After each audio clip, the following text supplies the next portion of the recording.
এখনো মুক্তি পাননি সন্ন্যাসী চিন্ময় কৃষ্ণ দাস। 5 দিন ধরে জেলে রয়েছেন চট্টগ্রামের হাটহাজারীর পুণ্ডরিক ধামের অধ্যক্ষ। কবে মিলবে জামিন প্রশ্ন ইসকনের। এবার নিজের এক্স হ্যান্ডেলে চিন্ময় কৃষ্ণর মুক্তির দাবিতে সরব হয়েছেন কলকাতা ইসকনের ভাইস প্রেসিডেন্ট। ইসকনকে নিষিদ্ধ করা নিয়ে কোনো আলোচনা হয়নি এমনটাই জানিয়েছে অন্তর্বর্তী সরকার। খবর সংবাদপত্র ডেইলি স্টার সূত্রে। সংবাদপত্র সূত্রে আরও দাবি করা হয়েছে, গতকাল বাংলাদেশের আদালতে ইসকনকে নিষিদ্ধ করার দাবি খারিজ হওয়ার পর বাংলাদেশ সরকার প্রতিক্রিয়ায় জানিয়েছে যে ব্যক্তির অপরাধের সঙ্গে তারা সংস্থার অপরাধ জড়িয়ে ফেলছেন না। আইনি প্রক্রিয়া চলছে, তিনি অভিযুক্ত হতেও পারেন, অভিযুক্ত নাও হতে পারেন, সেটা আদালত দেখবে এমনটাই জানিয়েছে বাংলাদেশের অন্তর্বর্তী সরকার। খবর সংবাদপত্র ডেইলি স্টার সূত্রে। কোনো সংস্থা নিষিদ্ধ করার কোনো আলোচনা সরকারের মধ্যে হয়নি। দাবি অনেকেই উঠতে পারে, দাবির সপক্ষে মানুষ অনেক কর্মসূচিও দিতে পারে। ব্যক্তির অপরাধের সাথে সংস্থার অপরাধকে আমরা জড়িয়ে ফেলছি না। এখন একটা সুনির্দিষ্ট অভিযোগের ভিত্তিতে একজনকে গ্রেফতার করা হয়েছে, তার ব্যাপারে একটা আইনি প্রক্রিয়া চলছে। তিনি অভিযুক্ত হতেও পারেন, অভিযুক্ত নাও হতে পারেন, সেটা আদালত দেখবে। ইসকন বাংলাদেশের বিরুদ্ধে একটানা মিথ্যে বিদ্বেষমূলক প্রচার চলছে। ইসকনের সুনাম নষ্ট করে সমাজে অস্থিরতা ছড়ানোর চক্রান্ত চলছে।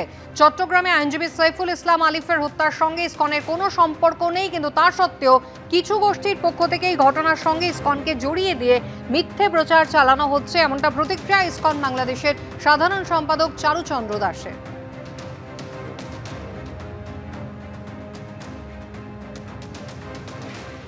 মিথ্যাচার এখন এমন পর্যায়ে পৌঁছেছে যে সড়ক দুর্ঘটনার মতো বিষয়গুলোকে ইসকনের চক্রান্ত বলে চালিয়ে দেওয়া হচ্ছে।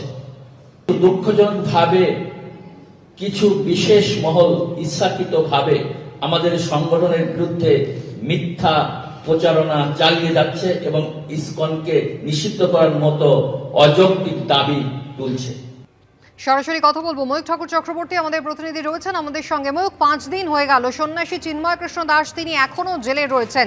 বাংলাদেশে যে পরিস্থিতি তৈরি হয়েছে, যে চূড়ান্ত নৈরাজ্য চলছে, তার কি কোনো বদল হলো?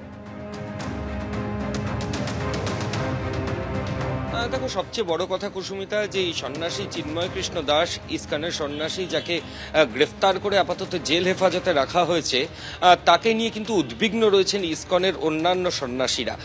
এবং শুধু তাই নয়, তারা যেটা স্পষ্টভাবে বলছেন যে যেভাবে বাংলাদেশে একের পর এক শহরে মিছিল বেরোচ্ছে এবং এই মিছিল কট্টরপন্থী মৌলবাদীদের মিছিল, এবং যেখানে স্পষ্টভাবে নিশানা করা হচ্ছে এই ইসকনের সন্ন্যাসীদের, এবং ঠিক সেই কারণেই তারা যথেষ্ট আতঙ্কের মধ্যে আছেন। তারা বলছেন যে তাদের সন্ন্যাসী যিনি ইতিমধ্যে গ্রেফতার হয়ে জেল হেফাজতে রয়েছেন, তার ক্ষতি হতে পারে, তার উপর আক্রমণের ঘটনা ঘটতে পারে, আততায়ীরা তাকে তাকে প্রাণে মেরেও ফেলতে পারেন, এরকম আশঙ্কা তারা করছেন। এবং শুধু তাই, বাংলাদেশ ইসকন নয়, কলকাতা ইসকনের তরফ থেকেও গতকাল একই ধরনের আশঙ্কা প্রকাশ করা হয়েছে। আজকে আমরা যে ছবি দেখলাম, যে তারা তাদের সোশ্যাল মিডিয়ার যে সাইট রয়েছে সেখানে ইতিমধ্যেই হ্যাশট্যাগ দিয়ে এই সন্ন্যাসীর মুক্তির দাবি জানাচ্ছেন। এবং তারা স্পষ্টভাবে আরেকটা জিনিসও জানাচ্ছেন, যে আইনজীবীর হত্যার ঘটনাকে কেন্দ্র করে যাবতীয় ঘটনা, সেই আইনজীবীর হত্যার ঘটনার সঙ্গে ইসকনের কোনোভাবে কোনো যোগসাযোগ নেই, এবং এটা সম্পূর্ণ মিথ্যে একটা রটনা। এবং এই মিথ্যে জিনিসটা কিছু মৌলবাদী, কিছু কট্টরপন্থীরা উদ্দেশ্য প্রণোদিতভাবে মানুষের মধ্যে ইনজেক্ট করছে, যাতে ইসকনের ক্ষতি করা যায়। এই উদ্দেশ্য নিয়েই কিন্তু তারা করছে, এমনটাই তারা বলছেন। এর পাশাপাশি তোমায় এটাও জানাই যে ইতিমধ্যেই বাংলাদেশের ইসকনকে নিষিদ্ধ করার যে দাবি বাংলাদেশ হাইকোর্টের কাছে করা হয়েছিল, সেই দাবি কিন্তু বাংলাদেশ হাইকোর্ট নস্যাৎ করেছে। তারা স্পষ্টভাবে জানিয়েছে যে দেশের সামগ্রিক যে নিরাপত্তার দায়িত্ব সেটা রাষ্ট্রের, অর্থাৎ সেটা দেশ দেখবে। কাজেই ইসকনকে নিষিদ্ধ করার যে দাবি, যেটা প্রাথমিকভাবে উঠেছিল, সেটা বাংলাদেশ সরকারের তরফ থেকে নস্যাৎ করা হয়েছে, বাংলাদেশ আদালত হাইকোর্টের তরফ থেকে নস্যাৎ করা হয়েছে।